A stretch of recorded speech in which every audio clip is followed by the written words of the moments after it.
Ciudad de México. Comenzó este miércoles el segundo encuentro Nuevos Cronistas de Indias, que reúne en el Museo de Antropología e Historia a periodistas y académicos que ofrecen sus experiencias, sus conocimientos sobre las diversas maneras de ver, de entender y, por supuesto, de leer a nuestro continente americano.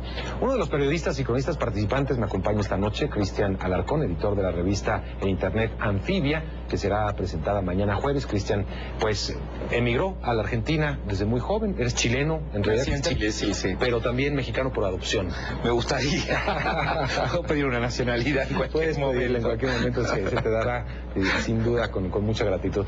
Cristian, cuéntanos, bueno, tu presencia aquí tiene varios motivos. Participar en el evento, pero también estás presentando tu revista por internet, que es una revista, créame, particularmente interesante. Hay muchas revistas de información actualmente, la información está por todos lados, pero esta se especializa básicamente en crónica. Exacto. En la crónica latinoamericana, podríamos decir. Cuéntanos un poquito, antes del encuentro, de Anfibia. ¿Cómo no?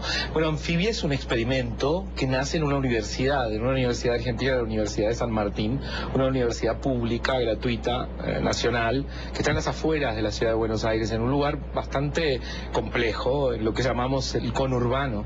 Es una revista que se propone como un espacio, yo diría que confortable, estéticamente complejo, porque es una propuesta estética en sí misma, pero que mezcla en nuestras historias a un narrador, un cronista, un periodista, con un académico o alguien que viene de otra disciplina. O sea, entendemos que nuestras realidades en América Latina han llegado a representar un desafío tal a la hora de intentar comprender y sobre todo de intentar entender qué nos estamos preguntando cuando abordamos un tema, un personaje, un conflicto en nuestros países, que a veces no alcanza solo con la mirada periodística, que a veces necesitamos buscar un poco más allá, pero sin abandonar esta ambición que tiene la crónica, que es contarte una historia apasionante y que no puedas dejar de leerla. Claro. Como te pasa con una novela o con un cuento. ¿Por qué apostar a la crónica como género periodístico? ¿Por qué no el reportaje o otro tipo de género, la entrevista, por ejemplo, también? ¿Por qué siempre fuiste un apasionado de la crónica? Bueno, yo tuve la fortuna hace 10 años de conocer México cuando Ryszard Kapuczynski, el cronista polaco, dio aquí para la Fundación Nuevo Periodismo, la Fundación García Márquez, un taller de crónica al que también todos los días asistió García Márquez, porque era un fanático de Kapuczynski, el Gabo. En ese taller a muchos nos cambió la vida. Veníamos escribiendo, por eso estuvimos en el taller, pero ahí aprendimos que el periodismo no es solamente eso que hacemos todos los días en nuestro reporteo diario, sino que también uno puede tener la ambición de escribir textos como los que escribió Kapuczynski, como los que escribió García Márquez, que trasciendan, textos trascendentes, textos que hablen de la hora, del aquí ahora, de la coyuntura, de lo contemporáneo, pero que tengan en su esencia literatura. Exactamente, eso te iba a preguntar. Es decir, la crónica da esa licencia, ¿no? De ir un poquito más allá, de que el periodista pues haga literatura, finalmente. En el reportaje tenemos muchas limitantes, tienes que tener cuestiones muy técnicas de confirmación, de pruebas. Aquí, la crónica te da esa particularidad de ser, te da la libertad, vaya, de no ser objetivo, de entrada, ¿no? Exactamente, la verdad es que la crónica es el género de la subjetividad, no de la objetividad. La crónica nace desde la mirada del cronista, que es una mirada que se construye, no es cualquier mirada, es una mirada de alguien que está buscando una interpretación, una comprensión última de algo que desde afuera no es fácil de comprender.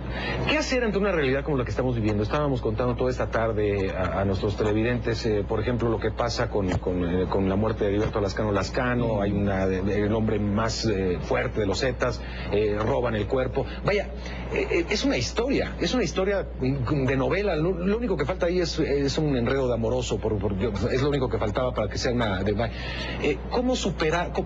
Yo sé que el objetivo no es superar eso, vaya, pero ¿cómo un periodista puede ver esos hechos tan sorprendentes de entrada?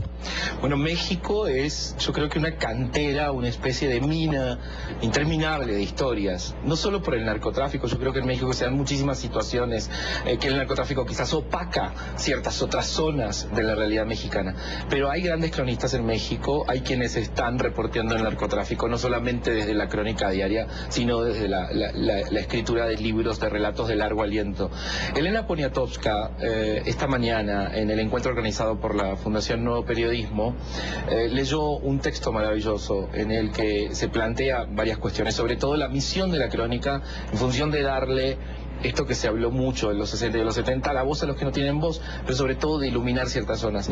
Y una de las cosas que planteó es que creía que no estaban siendo narrados los narcotraficantes con una visión no estigmatizante, o sea, con una visión más desde el adentro. La crónica tiene una visión de inmersión, de meterse de alguna manera allí donde quizás una cámara o un despliegue mediático mayor, como el de la cobertura de todos los días, cuando se va detrás de una noticia, no puede llegar, ¿no? Cristian, pues vamos a estar muy pendientes de este evento y también obviamente pues mucha suerte con Anfibia, ojalá que al público mexicano, porque hay muchas historias basadas evidentemente sí, en hay, México también. Tenemos el orgullo enorme de haber debutado con una crónica escrita por la antropóloga Rosana Reguillo y Daniela Arrea, una periodista muy joven que trabaja en Reforma, y que fue sobre el Yo Soy 132.